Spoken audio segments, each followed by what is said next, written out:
Everybody, welcome to the video here for lesson number 2.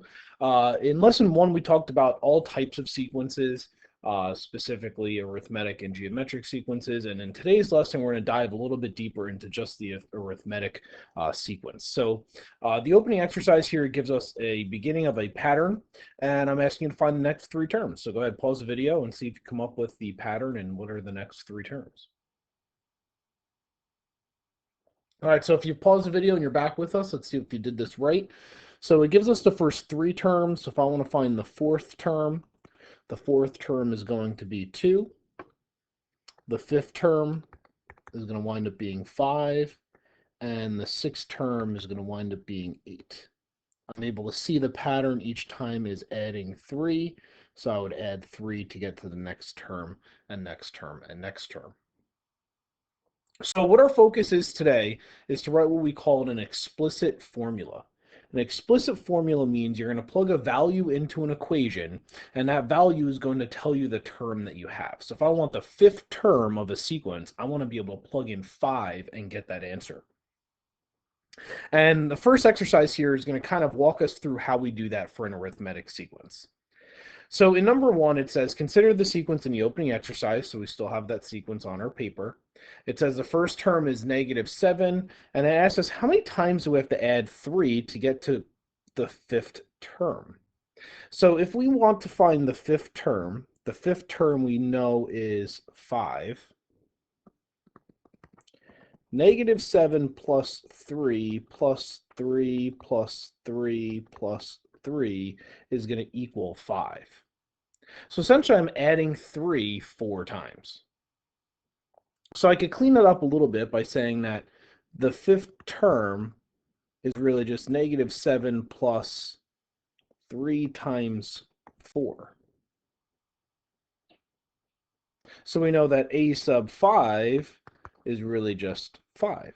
Because if I did -7 plus 12, I would get 5. So let's use this idea to find the 10th term and the 2020th term of this sequence.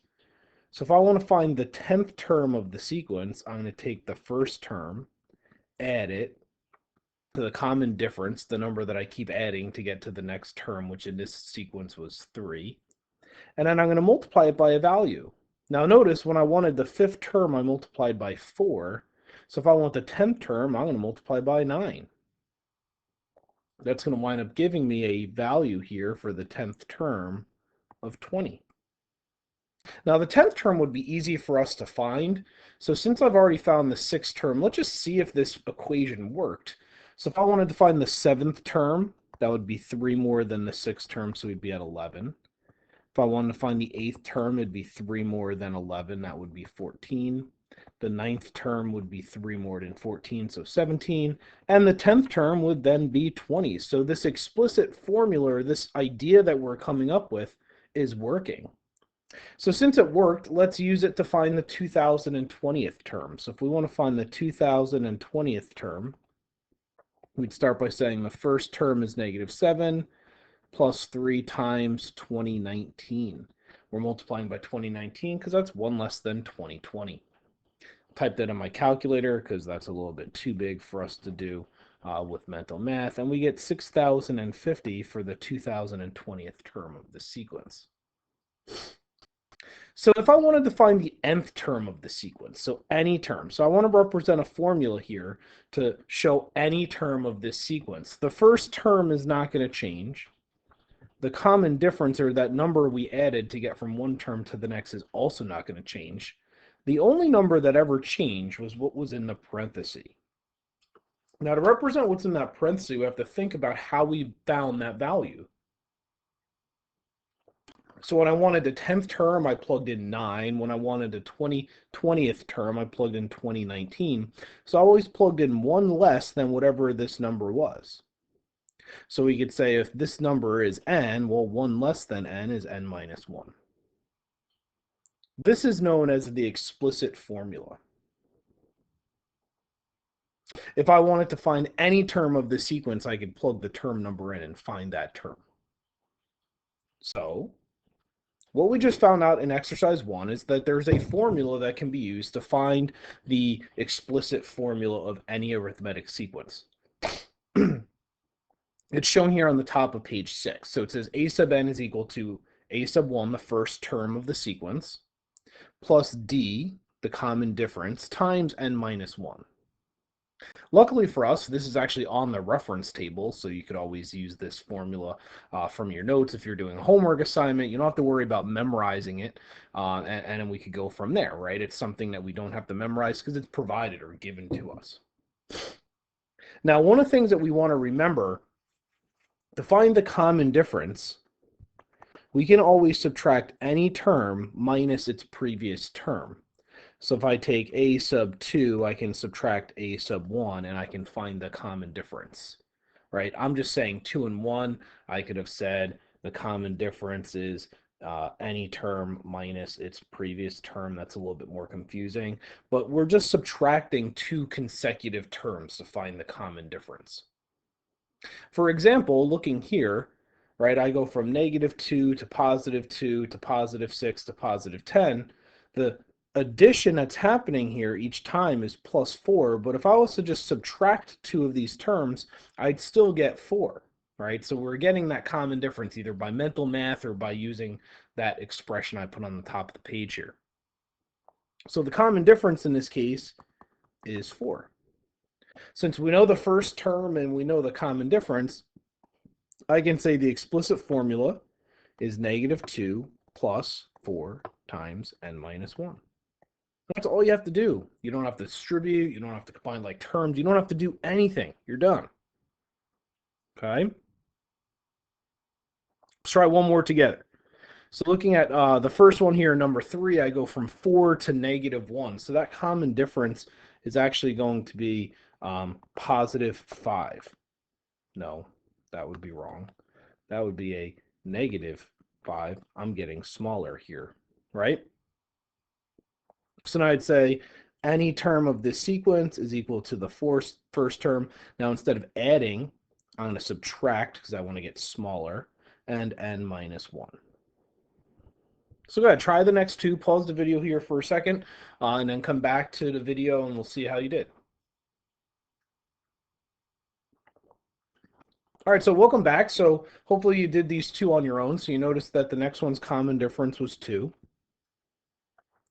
The explicit formula here was 10 plus 2 times n minus 1.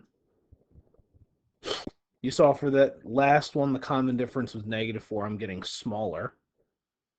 So you could say any term of the sequence is the first term minus 4 times n minus 1. All right, let's take a look at 4.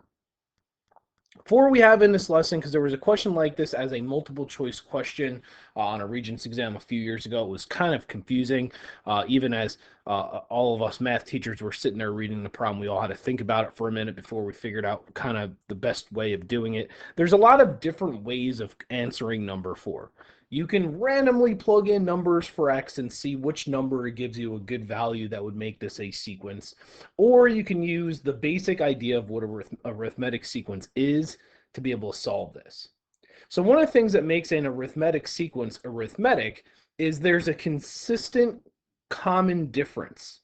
So the common difference between the first and second term is the same as between the second and third term. And I'll just use this example here for a second, the one I'm circling here. To go from the first term to the second term, we added 2. To go from the third term to the fourth term, we're also adding 2. So that common difference is the same. So for this particular example, if I took the second term and subtracted the first term, I should get the same thing as if I subtracted the third term minus the second term. It's equivalent because it's the same common difference. I'm going to use that same idea here because we have a first term, we have a second term, and we have a third term. So whatever I added to the first term to get to the second term is going to be the same value that I add to get from the second term to the third term. So essentially what I'm saying here is if you take the second term, 9 plus 3x, and subtract the first term, 3 plus x, second term minus the first term, that should be the same exact thing as if I subtracted the third term and the second term. trick here is just to use our parentheses because we're subtracting an entire expression. So all I'm really doing here is I'm finding the common difference. And since the common difference is going to be the same, eventually I'll solve here for x. Now this just becomes an algebra question. So if we were in class, I'd say, does everybody understand how I got here? If you all said yes, I didn't have to re-explain myself. I'd say, all right, show me off your algebra skills and see if you can solve this. So go ahead, pause the video or rewind it if you're confused about where I got those expressions and rewatch that part. But if you got what I said, pause the video and show me some algebra skills here. All right, so if you solve this using your algebra skills, I'm sure you started by subtracting in or distributing that negative on both sides. You combined up some like terms and you got 2x plus 6 equals x plus 4. I like to put the x's in front. If we then move the x's together and move the numbers together, I get x equals -2. Now, if x equals -2, that means the first term of this sequence is 3 plus -2. Well, that's 1. The second term of this sequence is going to be 9 plus 3 times -2. 3 times -2 is -6, so that's going to be 3. The third term of this sequence is going to be 13 plus 4 times -2. So we can say -2 plugged in here, that makes -8 plus 13. That gives me 5. So I'm starting to see my sequence develop. I have an arithmetic sequence because this common difference is +2 each time. The x value is not the common difference. It's just a coincidence that they're the same number but inverses, right? So if I want to find the 10th term of this sequence, I'd say I would take the first term. I'd add it to the common difference of 2.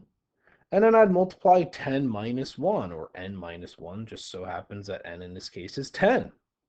So if I plug all that into my calculator, I would get 19.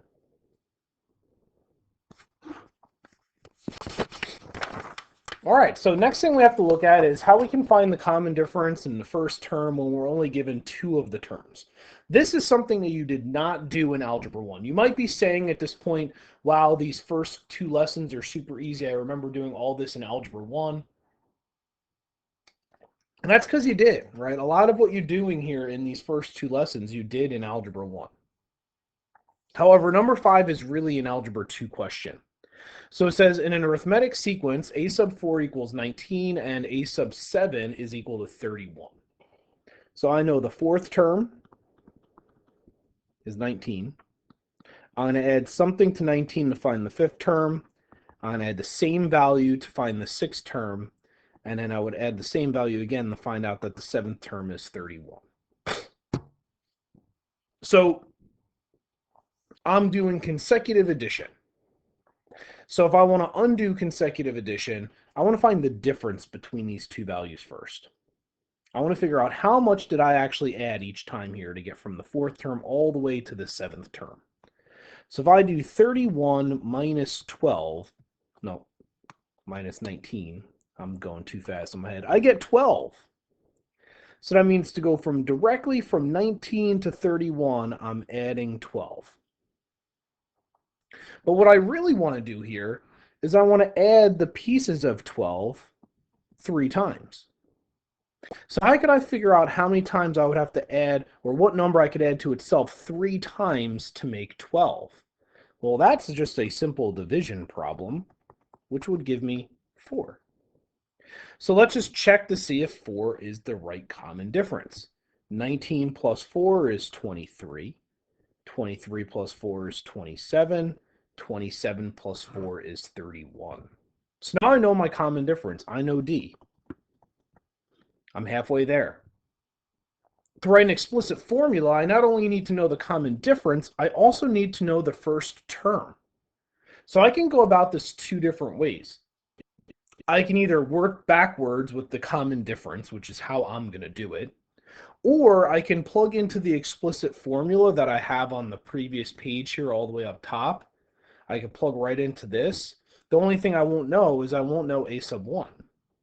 So I could pick any number that I want, like a sub 7.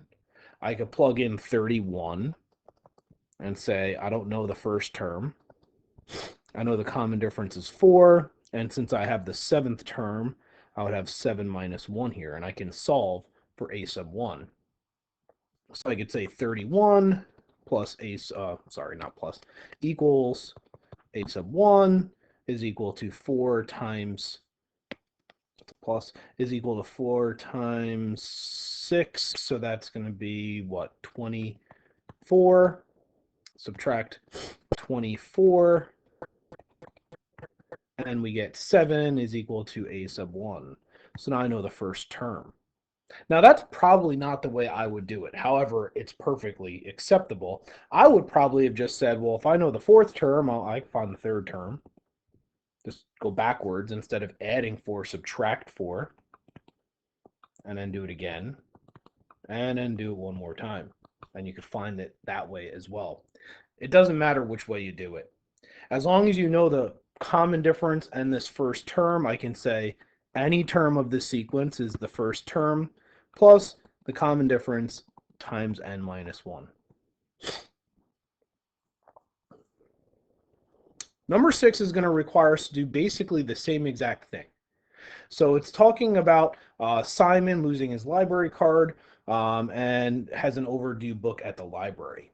When the book was 5 days late, he owed $2.25. So that's a sub 5. That's the 5th term of this sequence. The reason why a sequence is actually a smart thing to do with a question like this is because each day the book's value is going to go up by a certain number. It's not like after like 2 hours of being late, the book is going to go up by a portion of that daily fee. So there's no numbers that are in between the days, right? It's either, you're late for 1 day or you're late for 2 days. You're not late for a day and a half on a library book. It then says, as the fine grew, getting to the 21st day, there was a late fee of $6.25. So just like we did above, I want to subtract the two values. So if I subtract 6.25 minus 2.25, I get $4. So between the 5th day and the 21st day, I increased by $4. Now I want to figure out how many different places I have to go between the 5th term and the 21st term. So if I take 21 minus 5, well, that's 16 days in between. So that $4 is spread evenly about 16 days. Well, to do that, I would take my $4 and divide it by my 16 days, which would give me a common difference of 0.25. 25 cents a day. That's how much it's going up by. Now, I could do two things here to find the first term. I could do what I did up here and choose a random value and plug in.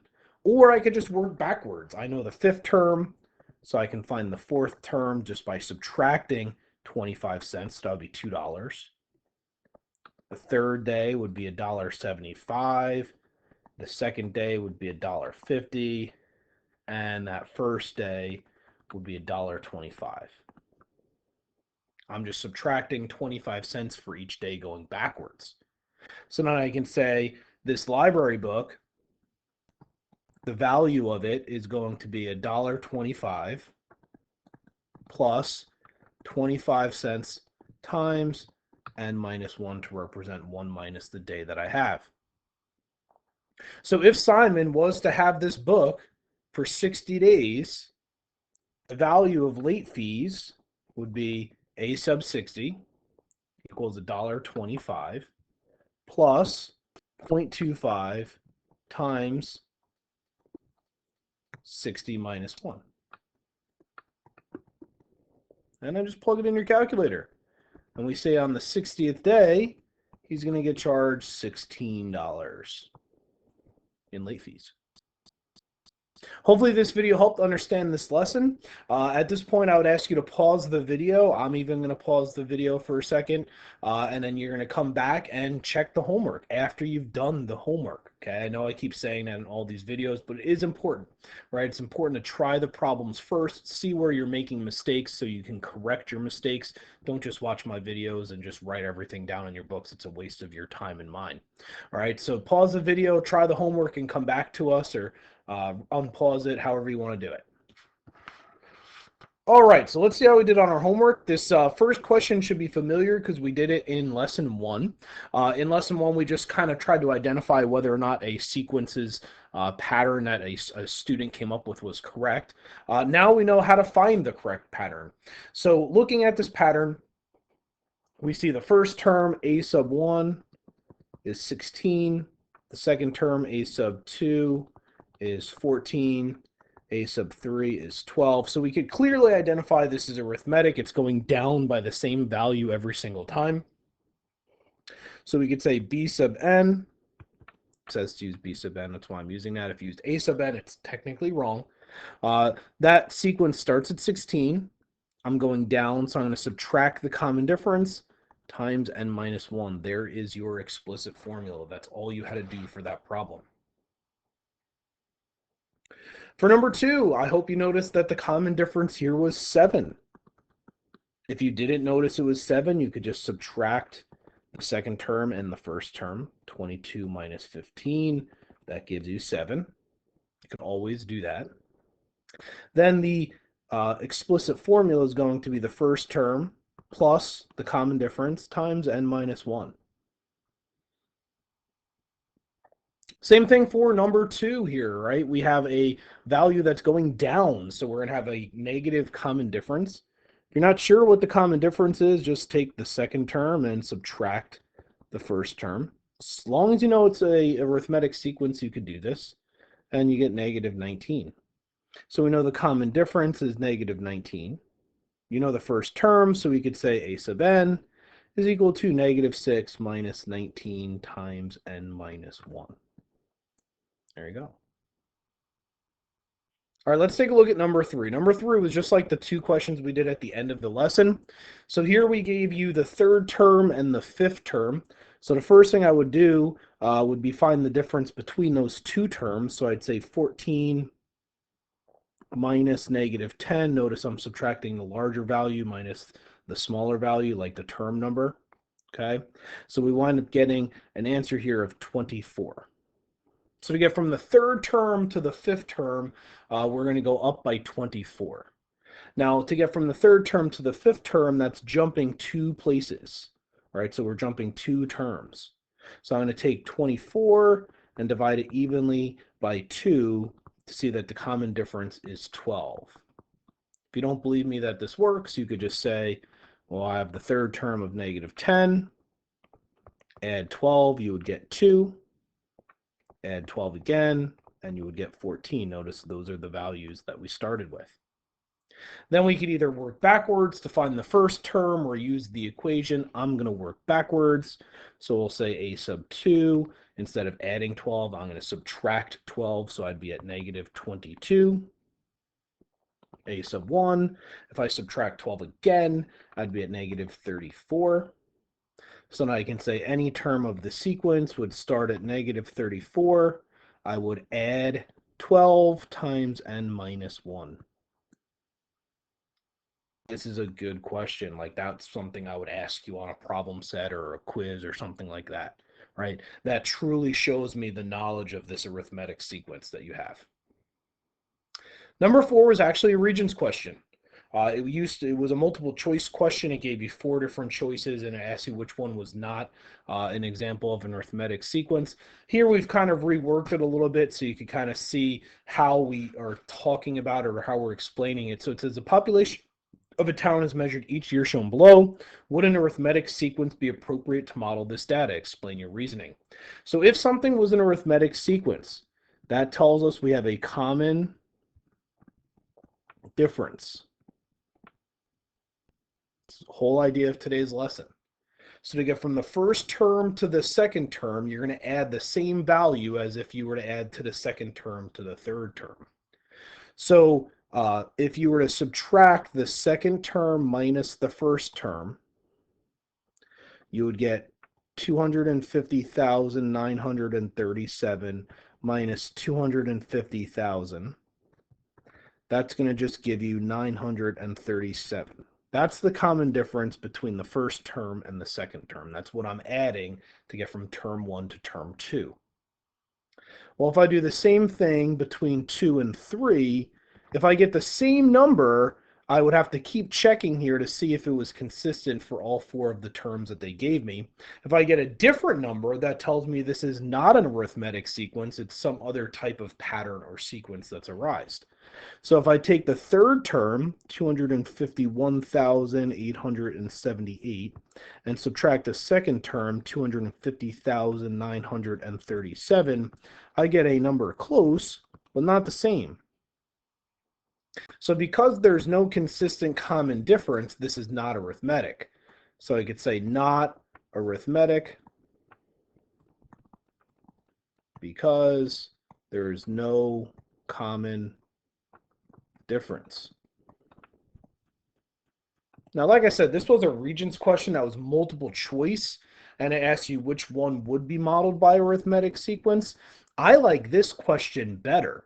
Like, if I was to create a Regents question about this kind of questioning, I would want you to explain why you know it's not arithmetic, not just identify that it's not a pattern, right? That's almost too easy. Hopefully this video helped, not only with the notes, but the homework. Hope to see you all soon, and best of luck with all of these questions.